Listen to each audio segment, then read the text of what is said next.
Hey everybody, this is the Practical Woodsman. This week we're going to talk about GPS a little bit.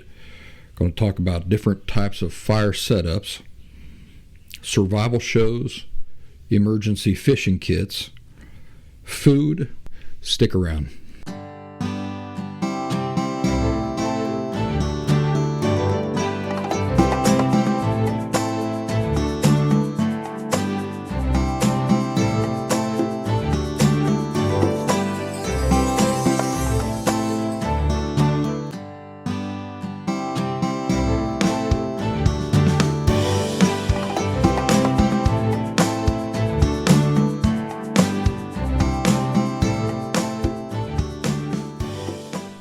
Welcome back, everybody, to The Practical Woodsman. I'm your host, Rut. How have yous all been? I've been pretty good. Let's see, was it last weekend? Yeah, I think it was last weekend. I grabbed my daughter, grabbed my pack, had a friend come down, and we went looking for this cave that I had spent the night in many winters ago.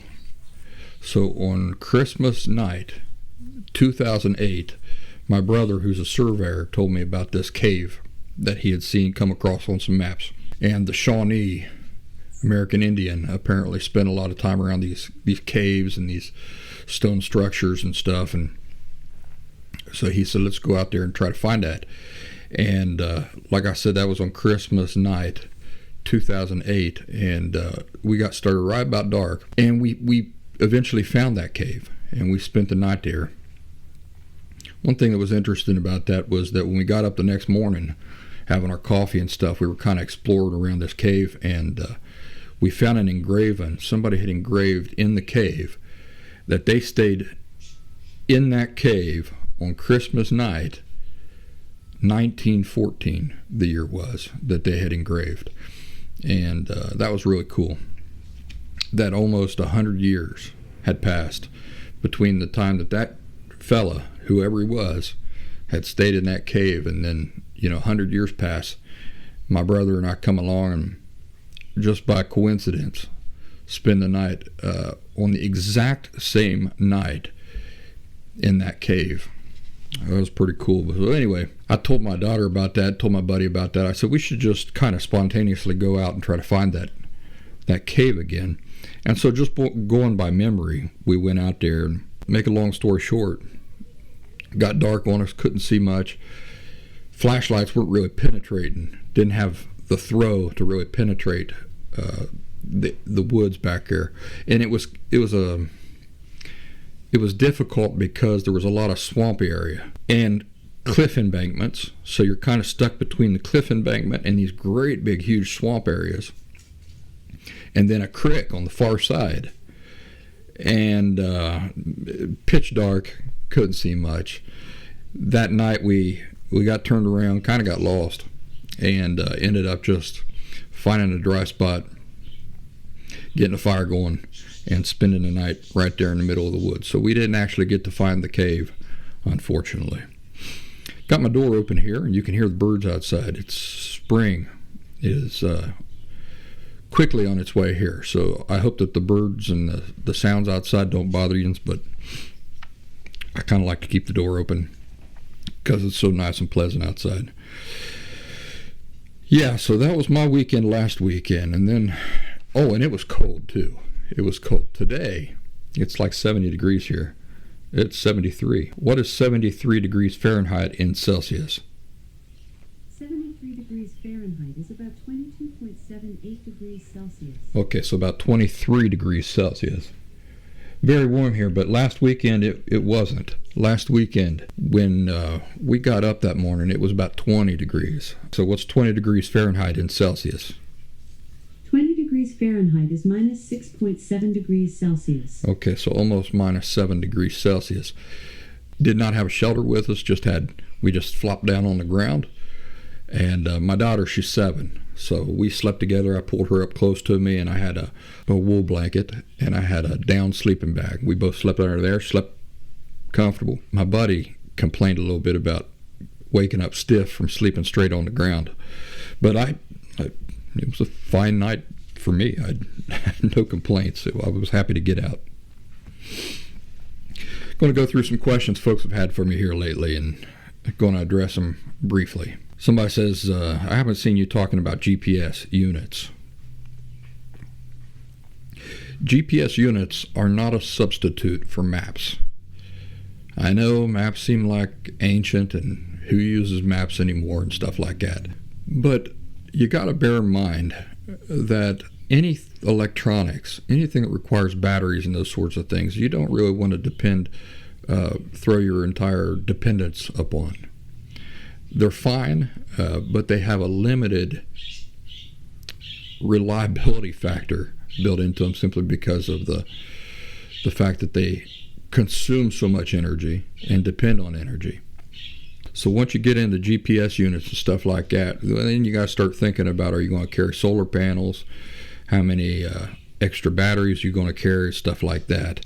And so I don't like to depend on them. They can get damaged and broken and then not be any good for you.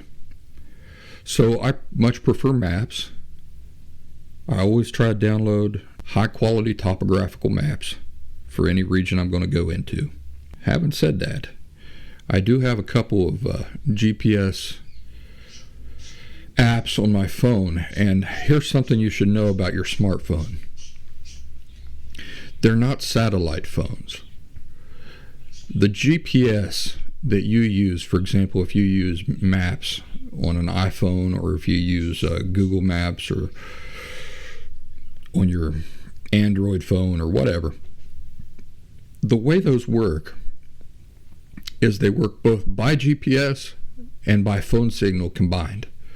So, for example, when you're going to drive somewhere and you plug in a destination on your phone and you're driving using the GPS on your phone, it's using the phone signal from a tower at the same time combining that with GPS information. So you can't depend on your phone once you get out into the backcountry, because if you're in true backcountry, you're going to lose your phone signal.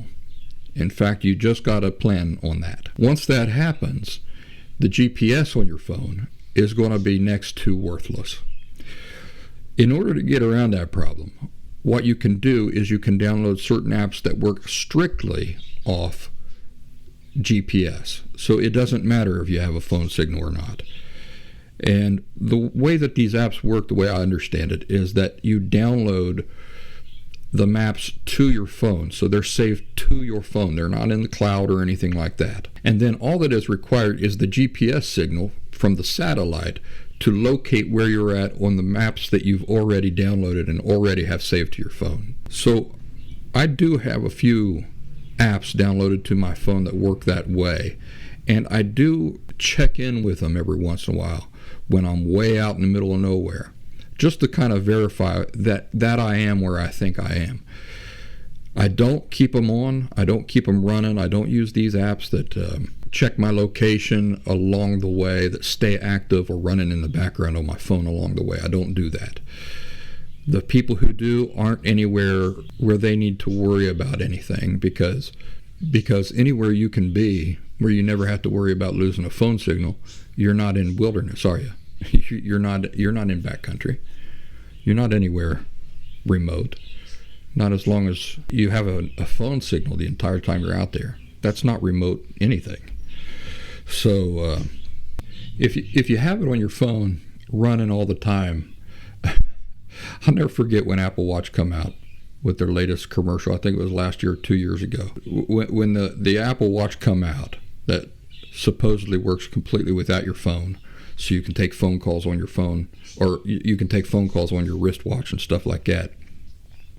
I'll never forget that in the commercial they had this guy running like in the Swiss Alps or something, and a call comes in and he or she answers the call on his or her Apple Watch.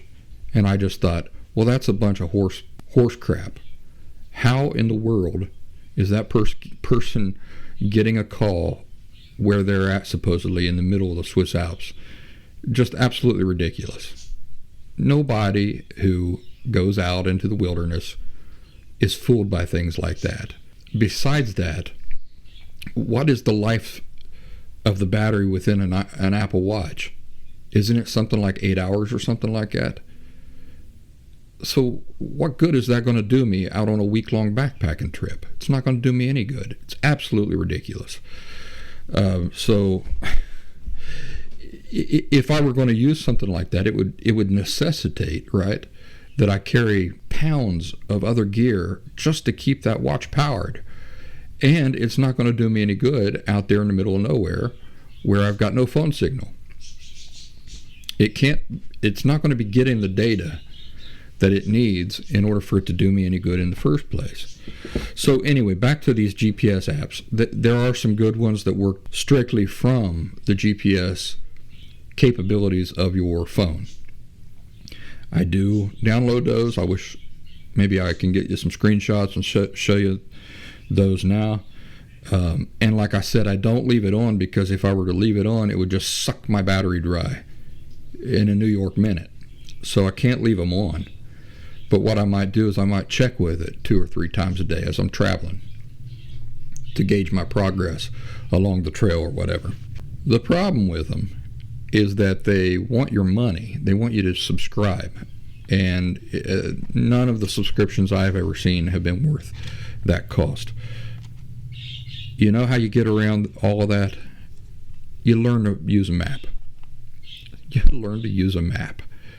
And you can download them off the internet, print them right off, throw them into a sandwich bag, print off 5, man. Stick one in your backpack. Stick one in your cargo pocket. Hand a couple out to your friends that are going to be there with you.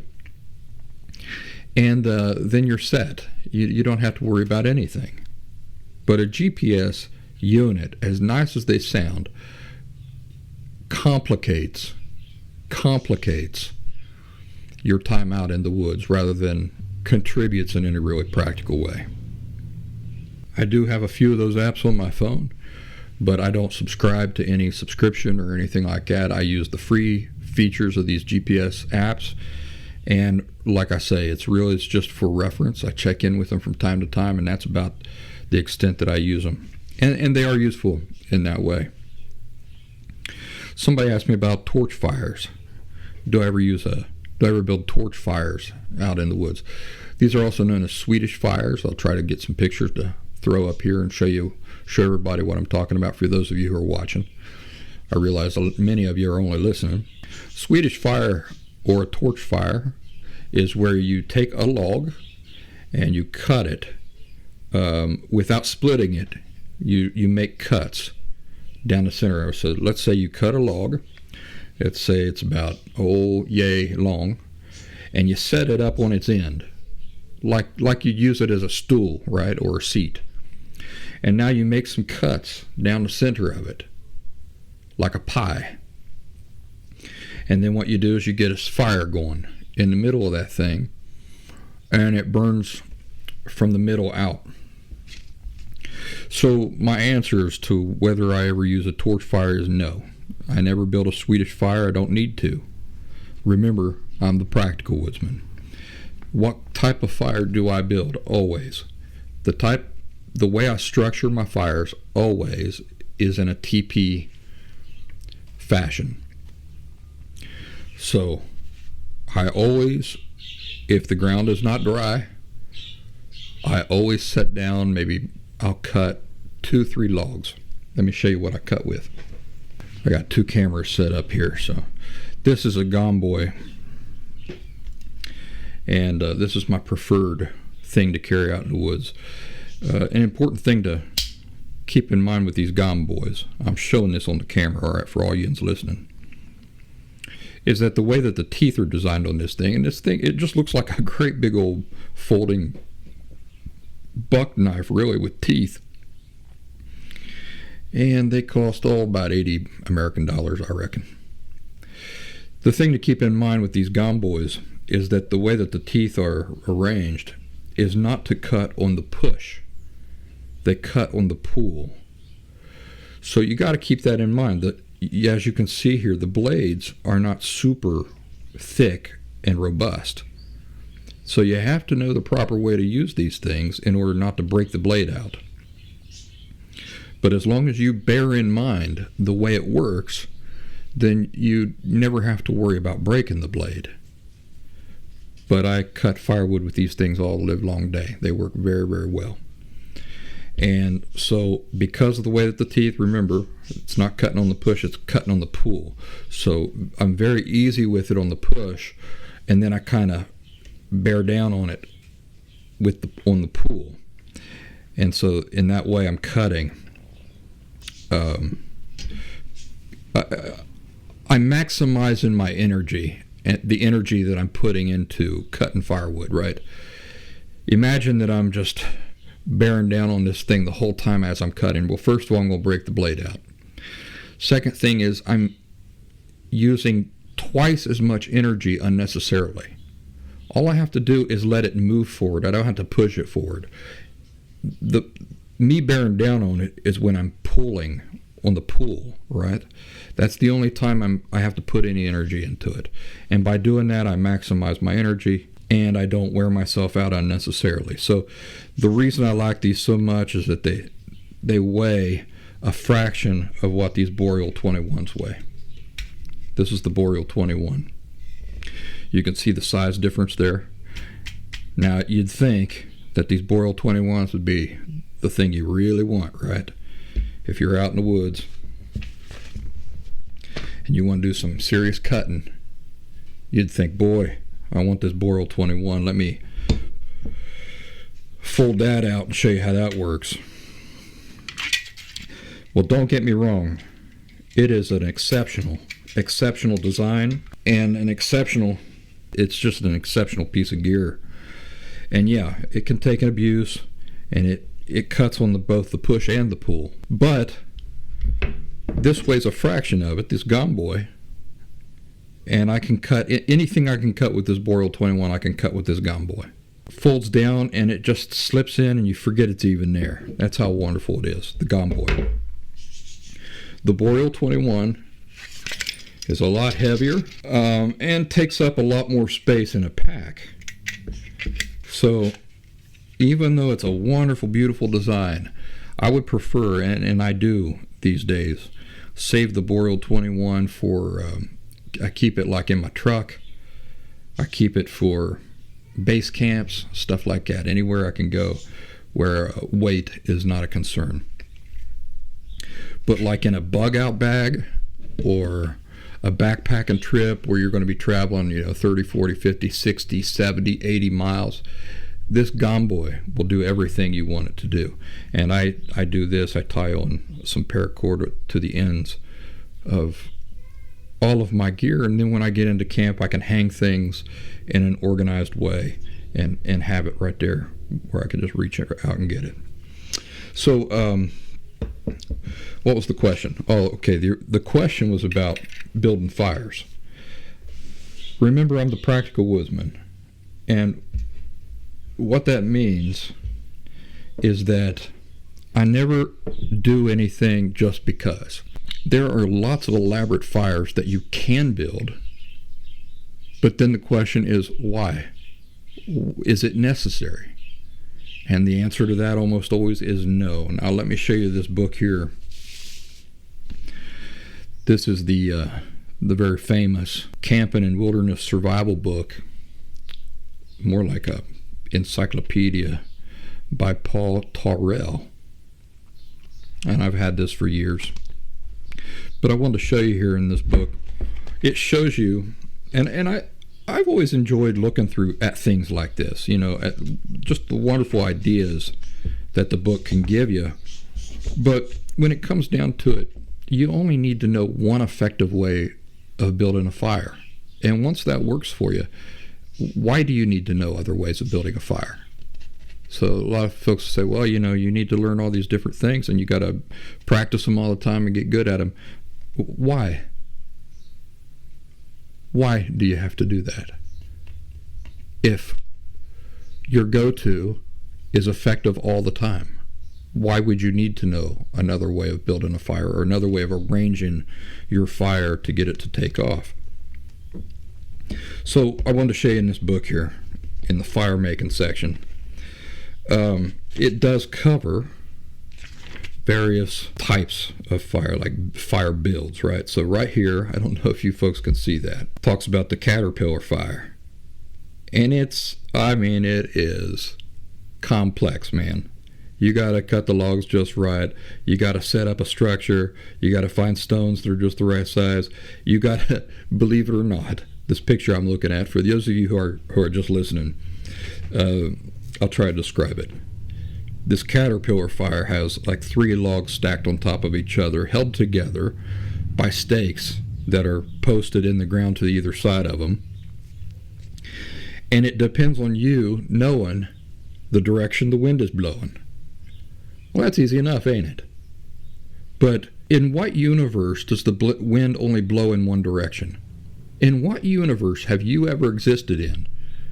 Does the wind blow from one direction only? I have never seen the wind just blow from one direction only. It's always blowing around, right? It may primarily be coming from, for example, the west, but that's not all the wind does. The wind blows around. It comes from all directions. So this sort of thing is not practical at all. This is something that a person would build just because they got nothing better to do, man. I'm telling you, they got nothing better to do. So I don't go around building caterpillar fires. Let me see what else we got here. Here they show platform fires built on humid or wet ground.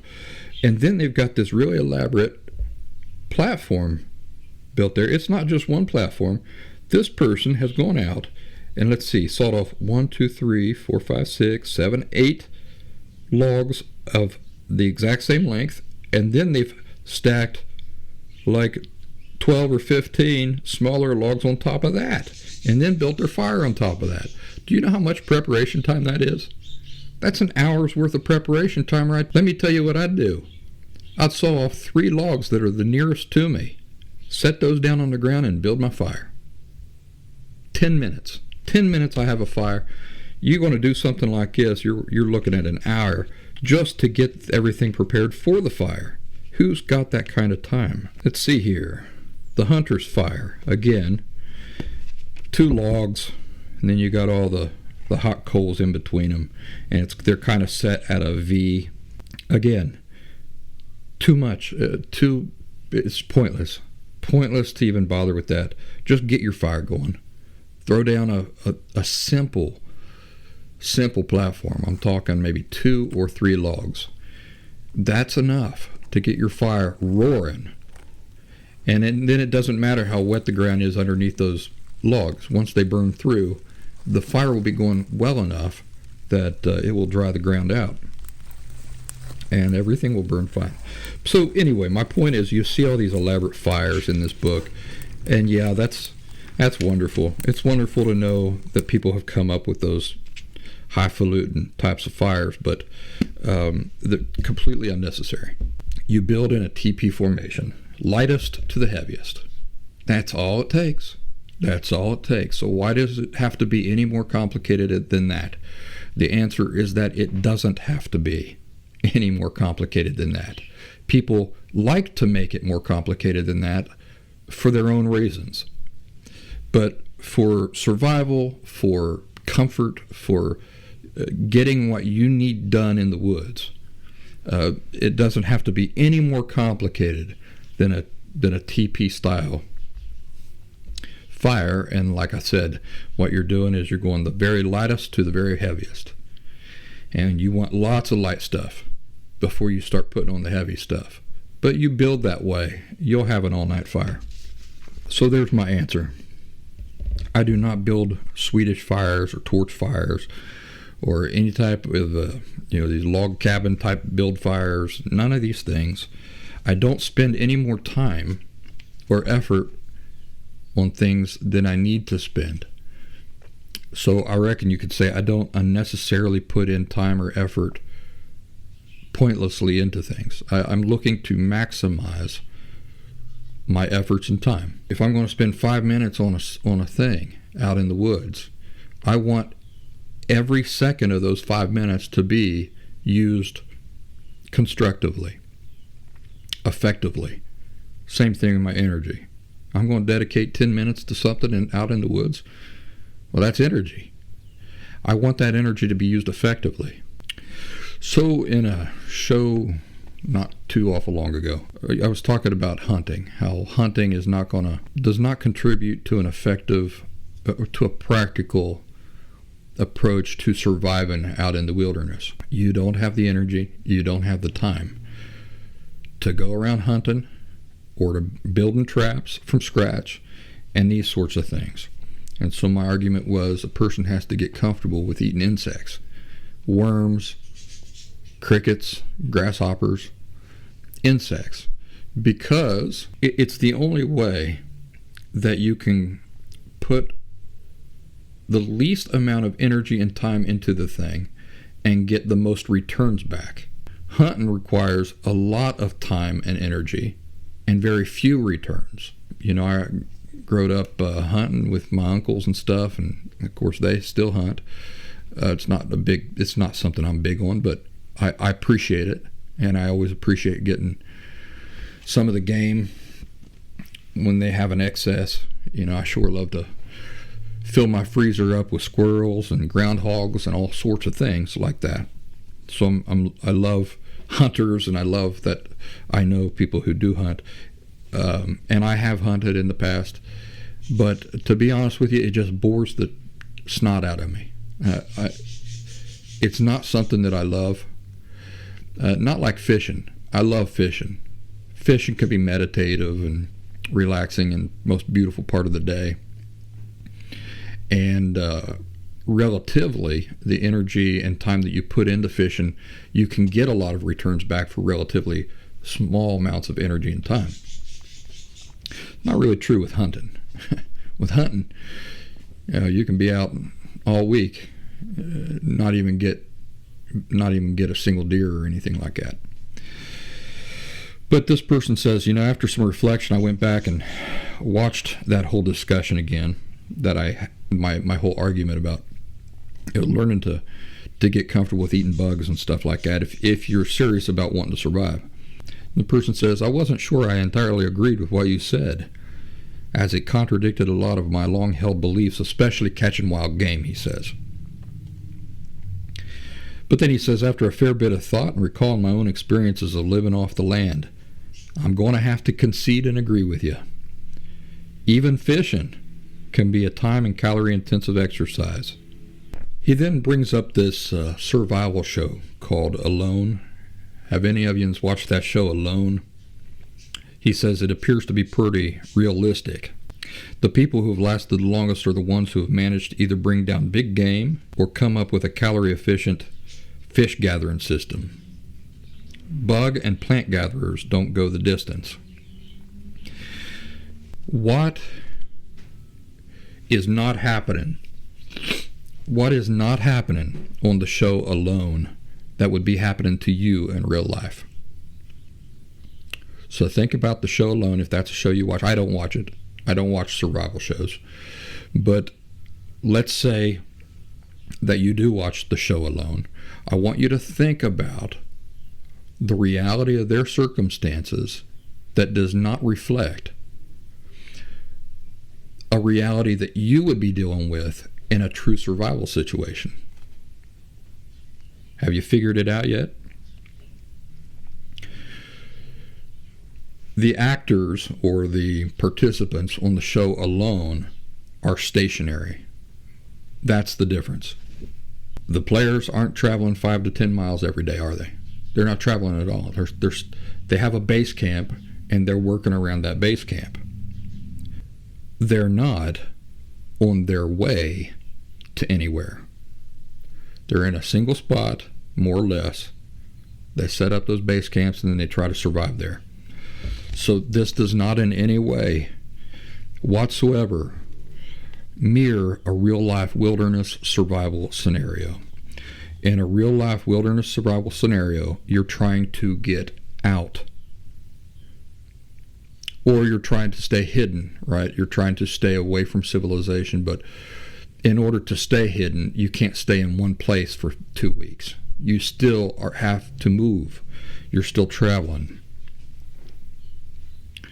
So because you're either trying to get out or because you're trying to stay hidden, this necessarily means traveling distances on foot and camping in brand new locations and environments almost every night.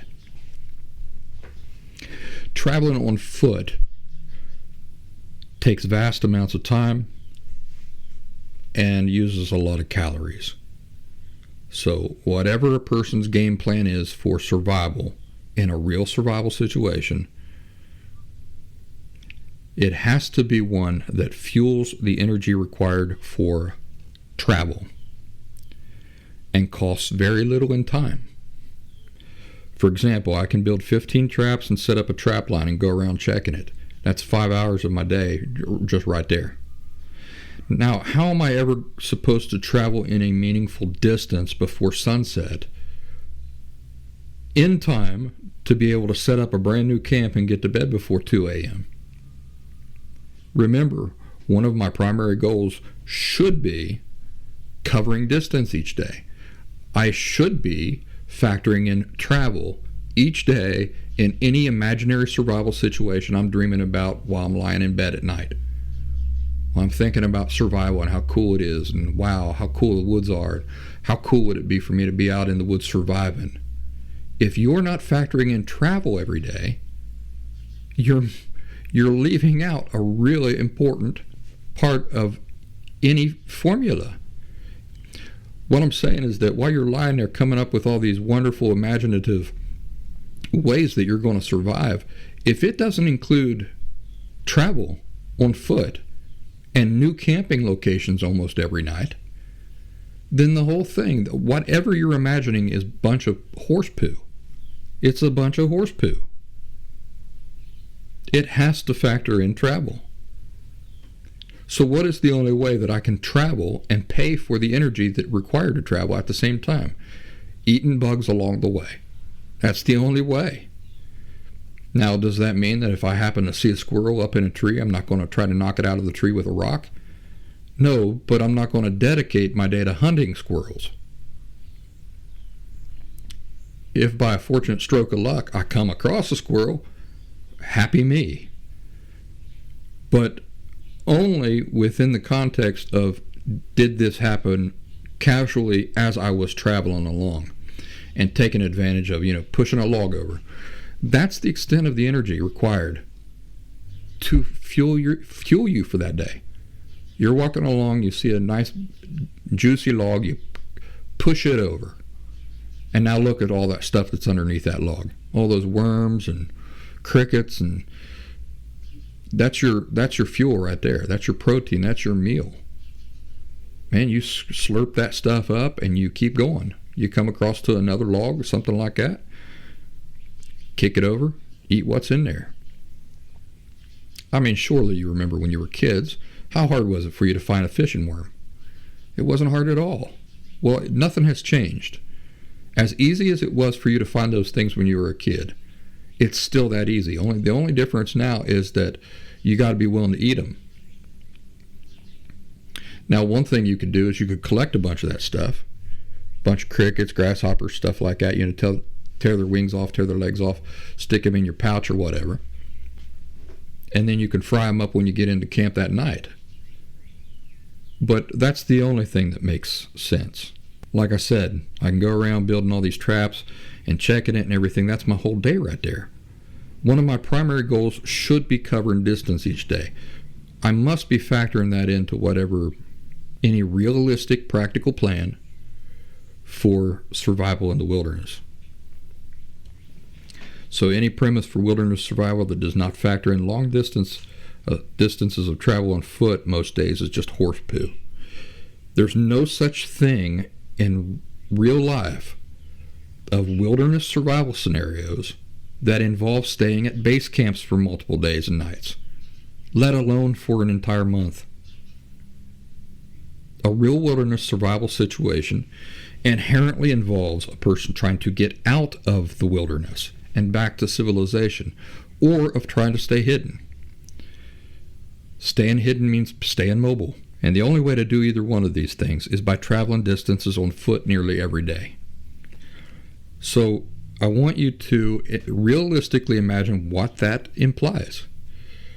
It means that every night I have to find shelter or create shelter in a brand new location. Every night, I have to attempt to get as rested as possible, don't I? Why is that?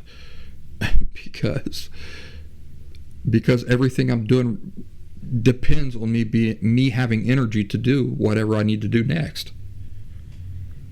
Every morning I have to break down camp and prepare to travel as many miles as possible. And that night, I'll have to set up camp all over again and go through all this work again. And every day along my journey, I have to be on the lookout for and take advantage of easily obtained calories in order to fuel all this stuff and keep me moving forward and hopefully out. Base camps, such as the ones you see on the survival show Alone, are great for hunting game because they're for leisure and fun. They're not for real life survival scenarios. Nothing that does not include traveling long distances on foot every day can be a true mirror of what true wilderness survival scenarios are like. By the way, I do carry a small fishing kit with me everywhere I go. I wanted to show that off today. I carry one of these in my backpacking gear, and I also keep one in my go bag, my emergency bag. And for those of you who are just listening, what I'm holding here is an Altoids tin, and it has some Gorilla Tape wrapped around it just to kind of keep it closed.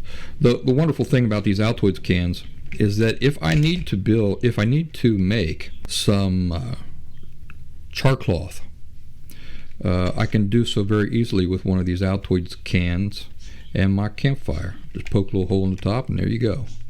Can make some very easy char cloth. For those of you who don't know what char cloth is, we'll talk about it on another episode. So here's the Altoids can. This is my fishing and sewing kit. All right. So this is not just my fishing kit. It's also my sewing kit. So what I have here, I'll try to describe for all of you that aren't watching, is I have in my little fishing kit, I'd say probably 300 feet of 10-pound test line. It's either 10-pound test line or 8-pound test line, fishing line here. And I've just got it rolled into a circle, and I've taken some tape, and that holds that tight. Plenty of fishing line for me to build a cane pole out of and to fish with. Now, another interesting thing about this fishing line here is that I can use that as sewing thread as well. And let me show you my sewing needles.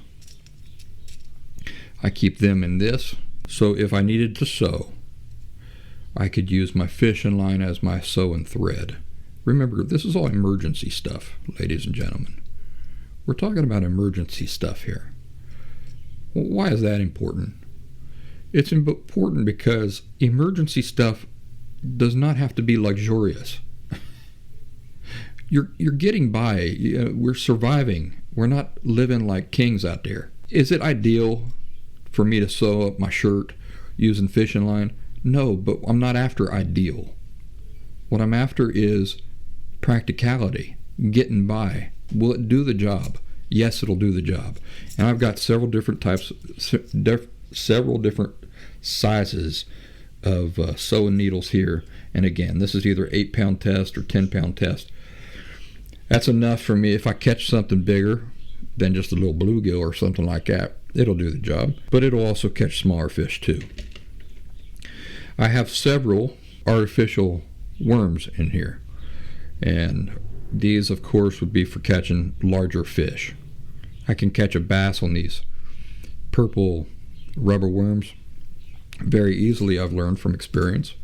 And I've always had a lot of success with this color, these dark kind of purple rubber worms. So I got 3 of those in there. Now what if I want to do some kind of like passive fishing where I'm not sitting there at the line all the time? Well, I got this little tiny bobber. And this little tiny bobber is enough for me to put on the line. What would I do, by the way, with this fishing line? I just cut myself a long staff, make a cane pole. Did you never fish with a cane pole when you were a kid? They're as effective as anything else. So tie this to the end of a cane pole, put a hook on, and my bobber and then I can kind of sit there kind of casually and leisurely and just wait for the fish to come to me. Of course, if you're using a bobber and fishing that way, these rubber worms aren't going to do the trick. You're going to need live bait for that. But like I said, easy enough to find. You just push over a log or flip a rock over, and there's your lunch for the day, ladies and gentlemen. It's your lunch, and it's also your bait for fishing. So these little bobbers cost nothing whatsoever, don't take up any space. Here I've got just a leftover striker for a flint. It fits in there, that's why I put it in there. Here I've got a pencil that I've broken in two. And this is for if I have to write a note or something on a scrap of paper and pin it to a tree. And I've got these in my little Altoids tin. But also around and the reason why I cut into it so it fit, but also, I can whittle that with my pocket knife and have two pencils in case I lose one. So I don't absolutely have to sew anything with this fishing line. I can, it'll work fine. But because I've already got these pencils in there anyway, what I've done here is I whittled a bit of that pencil away, and then I wrapped probably, 100 yards of thread around that pencil. And you see it doesn't take up any more width than the pencil itself because I whittled a section of the pencil away. So there I've got plenty of sewing thread for emergencies as well. I have various hooks and various hook sizes. Now what I've learned about these hooks that are about this size here, I can catch huge fish with these, but you don't want to be dependent on only catching the big fish. You want to be able to catch the small fish too. But I've learned that I can catch these small bluegills and those much smaller fish, sunfish, with hooks about this size as easily as I catch the large fish. And it's been my experience that it's much easier to catch, how do I say this? It's been my experience that it's much easier to catch a small fish on a hook this size than it is to catch a large fish on a much tinier hook. So this is kind of like right in the middle. That'll catch me plenty of different types of fish, different sizes and those sorts of things. How many hooks do I have in there? I have 5. So 5, actually I got 6. 6 fishing hooks. Why do you want to carry plenty of fishing hooks? They get jammed up in weeds, they get jammed up on logs and stuff like that, and you'll lose them. You'll break your line, you'll lose hooks. So you want to have plenty of that. If you lose a couple hooks, you're not completely screwed. I carry a couple of these things here. This is just so that the line doesn't get all tangled and everything like that. Again, they fit in there, and so I go ahead and put them in. And finally, I've got some lead weights that you can put on your line. And then I've got a curved sewing needle in there. So these Altoid tins are just really wonderful. They take all kinds of stuff. Especially fishing hooks, you don't want them out where they can jam you or jab you or poke you or anything like that. So it's nice to keep them in a tin. I've made charcloth many times using these Altoid tins, but they're so nice and compact. You can throw those into a pack, into an emergency pack, and just forget about them. And then, should an emergency arise, you've got them. It's there. If you're following water out in the wilderness, you'll have lots of opportunities for fishing that does not require a lot of energy. Fishing does not require a lot of energy. It can be a passive activity. It's always a good idea to have an emergency fish kit. I have this one which I carry in my backpack and pack. I have another one just like it, has the same stuff in it, that I keep in my go bag, which is an emergency bag if the world goes to heck in a handbasket. I can grab it and I can get out of here and I can go anywhere. Let's talk about food for a second. Somebody says a topic I'd like to see discussed are what types of lightweight, high-calorie foods one can pack that will sustain life along with the very important element of water. All right, so let me show you some things here. I don't have a lot to show you right now. just some basic stuff. But the thing to keep in mind with food is this. What you are interested in is the lightest food you can find that has the highest calorie count. That's it. That's it. Walk around the grocery store. Look at the foods and you think, for example, wow, that'd be great for backpacking. I see a lot of people, like a lot of other quote unquote survival wilderness guys, show off these packets of food that they just go to the grocery store and get for like $1. And they go, wow, look at this. This is great. Look at this. How easy. You just add water and it's a delicious meal. It is a delicious meal, but it only contains like 120 calories, and it requires preparation. It requires preparation, and you're only getting 120 calories out of it. You want your meals to be close to around 400 calories per meal, at least, because everything out in the wilderness requires much more calories than what you're used to at home or even at work. Even working out in the gym, you're not going to burn as many calories as you will out in the woods. Everything is burning calories. So that is the primary thing to keep in mind with any food that you're going to pack in an emergency pack, like a go bag, or in any wilderness backpack. Lightest weight, most in calories. That's what you want. So I've seen a lot of folks pack things into the woods that they think is great because it's convenient and all that. But then you look at the calorie count and there's no calories in it. So yeah, it's wonderful. It's wonderful you've got that little chicken rice meal you just add water to. But you know what really sucks? You're only getting 150 calories out of it. Number 2 thing I'd like to tell you about. Whatever you carry, you must make sure to carry plenty of high-calorie foods that do not require any preparation whatsoever. So it is wonderful for you to carry, like, let me show you, these freeze-dried meals, like Mountain House meals and stuff like that you can get from Walmart, you can get them from REI and stuff like that. These are wonderful. Chock full of flavor, usually high-calorie. Wonderful. You see that? That's freeze-dried. It's powder. It's got some freeze-dried stuff in it. Weighs nothing. That's wonderful. But what do I need in order to eat this? I need to have a fire. I need to have boiling water in order for this to be palatable at all. What if I'm not in a position to be able to make a fire or get my canister stove going? It's 2 degrees outside. My canister stove won't work. This doesn't do me any good. Can't get a fire going. Wind's blowing like 100 miles an hour. I can't get a fire going. Just got to get a shelter up, race into my shelter, and hunker down for the night.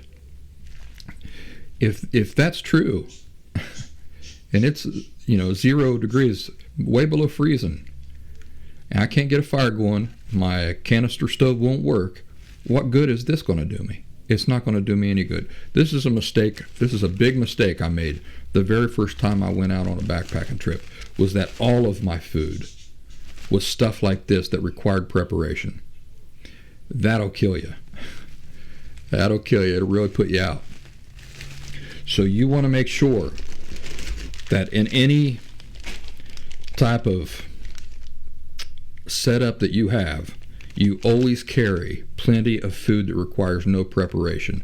Trail mix. Remember, this is not like eating at the Ritz. We're not concerned about eating like we're at the Ritz. What we're concerned about is getting calories into us. So trail mix is wonderful. Contains a lot of different things. Always have trail mix with you. Yes, these things are fine to take, these freeze-dried meals. You just can't depend on them entirely. Make your suppers, these freeze-dried meals, but have plenty of stuff that requires no preparation whatsoever. Doesn't even require water. You can just open the bag and start eating it and get calories into you. Of course, ramen noodles. Ramen noodles are fantastic, and I'll tell you why. They weigh nothing. 370 calories per container, per pack. This is one little package of ramen noodles.